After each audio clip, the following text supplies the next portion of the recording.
Welcome back to our fans to the news podcast. Today we're diving into one of the most dramatic developments in the Middle East in years. Israel's unprecedented strike in Doha, Qatar, targeting senior Hamas leaders right in the middle of ceasefire negotiations. This move has shaken regional diplomacy, sparked global condemnation, and raised serious questions about what comes next.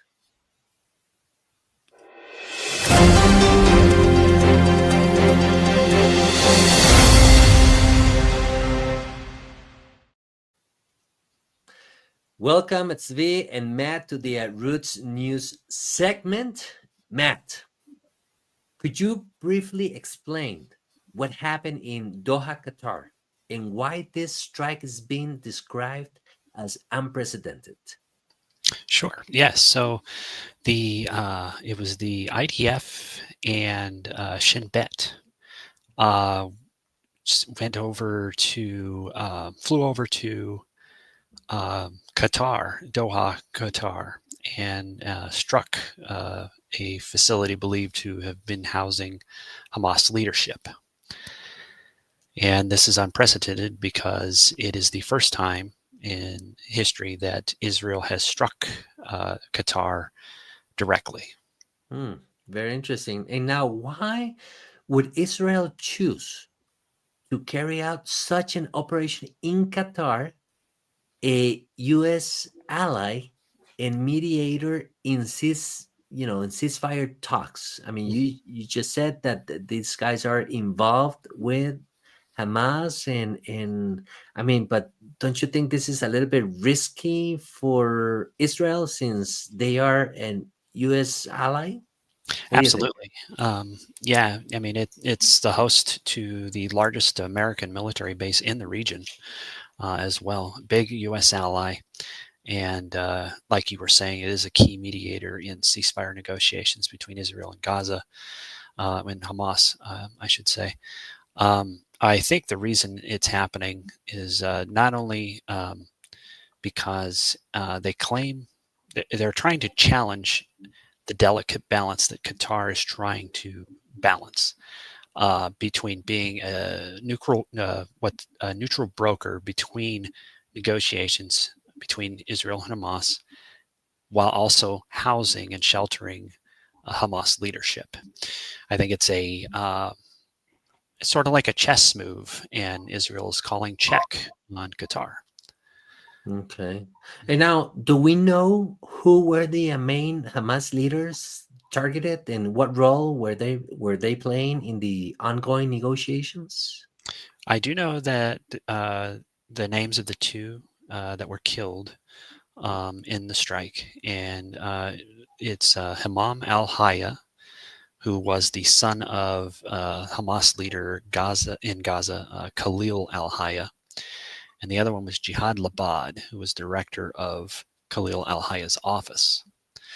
And there were also three bodyguards killed in the attack as well. Um, and they had negotiations going, which I think started yesterday. Hmm. Okay. Now, do you think this operation signals a shift in Israel's counterterrorism strategy, expanding beyond Gaza and Lebanon? Yeah, certainly. With Doha being an area that has never been hit before, it's a move Israel's making. I think it's also not only to uh, wake up leadership that is hiding in cities like Doha, but it also places like Beirut and even Istanbul. I think they're trying to wake them up and saying, "Hey, look, if you want to house these people um, in in cities, and you think you can get away with that, That's not look going what to we just happen. did Yeah. in Doha." Hmm. Mhm.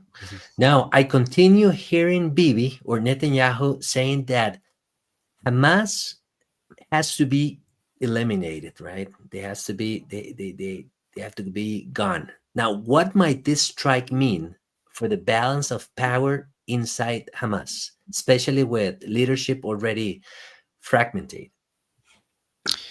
I do think that I think it's a an attempt to um, bring Hamas to the table in a way where before they could say, "Oh, well, we can bring this ceasefire negotiation to the table," but because our leaders are actually housed safely elsewhere, we're not really going to follow through with it. We're going to allow it to fall down. I think it brings up a situation where, hey, maybe we should take the ceasefire negotiations a little more seriously.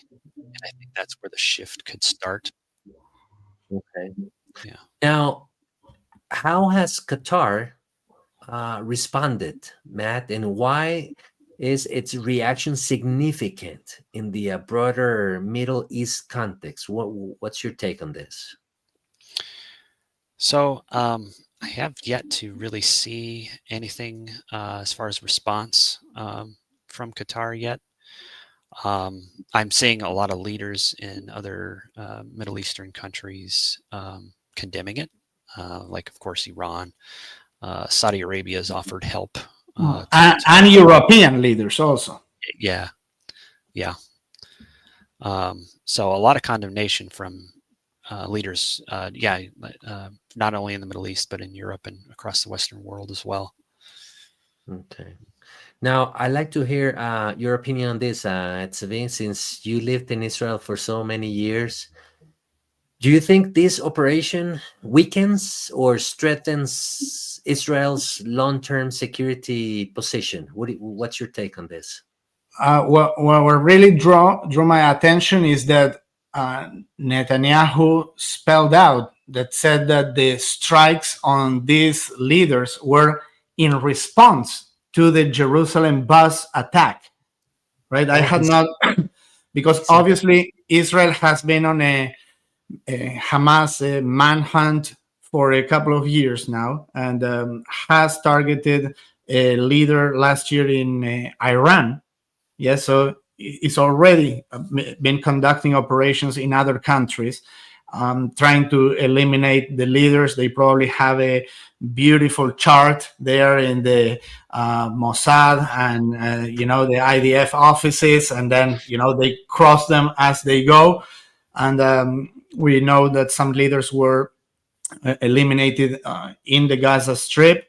And I rather wanted to opening up a little bit to the presence of Hamas in Qatar. That I found a couple of interesting things. For example, it was in 2011, U.S. President Barack Obama, who personally requested that Qatar, one of the US's most important Arab allies, provide a base for the Hamas leadership. At the time, the US were seeking to establish communication with Hamas and believed that a Hamas office in Qatar would be easier to access than a Hamas bureau in Iran, the group's main backer. Okay, so there you have it. And then I have this interesting article that I also wanted to share with you all from the um, Council of Foreign Relations. Many of you may know, one of the biggest think tanks, so to speak. The people that want to lead the world with their benevolence, and plan where humanity is to go. They wrote an article about Hamas and its background. So I just wanted to share about Qatar, that they mentioned here that hosts a Hamas political office. And they mentioned the leaders that established themselves there since 2011, when Palestinian refugees participated in the uprising that preceded the Syrian civil war. They used to be based in Syria, then they moved to Qatar, and then before the current war that started in 2023, yes, between Israel and Gaza, Israel allowed Qatar to provide Gaza with hundreds of millions of dollars in annual assistance through Hamas. Yes, so this is something that Israel had even a vested interest in, to split the leadership of the Palestinians between Gaza and the West Bank in different political factions. So that is very interesting. You know how it is a little, when you zoom out a little bit and you're like, okay, yeah, and the US had interest there as well. And Obama, saw it with a good favor that it should be that. And the good thing for Israel is that, they knew it all along, right? There was nothing undercover here. It's like they know, yeah, these Hamas leaders are there. And now you are celebrating that they blow up a bus in Jerusalem. Okay, so now we go and we kill a couple of yours, right? So this is back and forth, back and forth. Right, right, right. Well, I have another question for both of you. I mean, you probably already answered the question, Tsui, but I'm gonna give you some time to to reply to my question. Some argue this move undermines diplomacy, and while others say it removes obstacles to peace. And in your case, Matt, if you were advising Israel's leadership, would you have recommended going forward with this strike? Why or why not? I do think I would. I do think that it leans more to the side of removing an obstacle more than it does hindering diplomacy. Um, some of the things that Steve just mentioned specifically about 2011. This is that all happened in the middle of the Arab Spring. So much was going on at that point with Syria and later resulting in the forming of ISIS and all that stuff. I think that taking this move could help prevent a future problem like another, God forbid, October 7th. Right, right. And in your case, Atzvi, would you agree with Matt? If you were Netanyahu's, advisor, would you have recommended going forward with this strike? I mean, Israel, he's gonna do what he's gonna do. That's how I see it. I wouldn't like. I think that the picture is a lot larger. Than just a single event that happens. If I was Netanyahu's advisor, probably I would advise him to resign. So that's another discussion for another day. Right. I see where you're coming from. Finally, Matt, what should international audiences understand about this strike that may not be obvious from the headlines? Well, I think it kind of goes to what I was trying to say earlier. I think it's a chess move on Israel's part, a strategic move to say, look, Qatar, if you're going to try to be our mediator, yet hold Hamas, shelter them, shelter their leaders, something's got to give here. All right. Wonderful. Well, Tzvi and Matt, thank you so much again for your insights about what's happening in the Middle East and Israel. Before we go, Tzvi, we always like to thank our new members, YouTube members. I'm going to leave that part to you. How about if you show us? Okay, there we go, right there. Thank you so much to Mountain High 1000, Mary Martha Lamb. We got G Man Smith, Emmanuel Ferreras, Rosa Jones, Shirley Walker, Ali Won, Irene Kawala, Trucking, Picking, and something else, Louis Gourier. And we have a lot of more people down the list. Thank you so much to you on behalf of the Rood Awakening Ministries and on behalf of Brother Michael Rood as well.